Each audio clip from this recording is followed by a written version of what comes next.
Okay, so a job like this, how did they know that something was wrong with it in the first place? Well, they just said it wasn't coming through properly. Eh? It just wasn't heating at all. And that's because of the brick is broken down, Well, part of disintegrated? it was so filthy in here, they had to clean it out.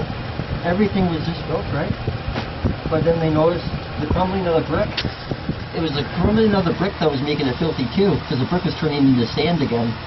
So that's why they had to knock it out, all the bad ones. Oh, okay, so that's why then? Yeah, you got it. So then after you do that, you put the brick in the mortar and everything, it'll be back to normal? Yes, it will. Definitely, definitely. Oh. Oh, yeah. Cool. Be thankful. We're almost to the end there. Almost to the end, yeah. Okay, how about that? Could I get you the task? And, I mean, you pretty well have to know what you're doing, I would imagine. Absolutely. You know. Absolutely. You have to have a pretty good idea. You gotta make sure everything's sealed, that's number one. Everything, every joint.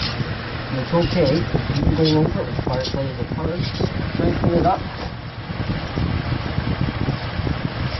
And that way it won't have to be done. Well, So how long is that, will that portion that you're redoing will last? Honestly, I put so much on it, I think it'll last forever. Considering the furnaces. Because all they had in here were old reclaimed brick. They had some proper firebrick here on the side. Yeah.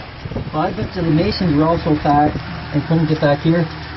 They had to have, so that's definitely it. Now those copies have some there.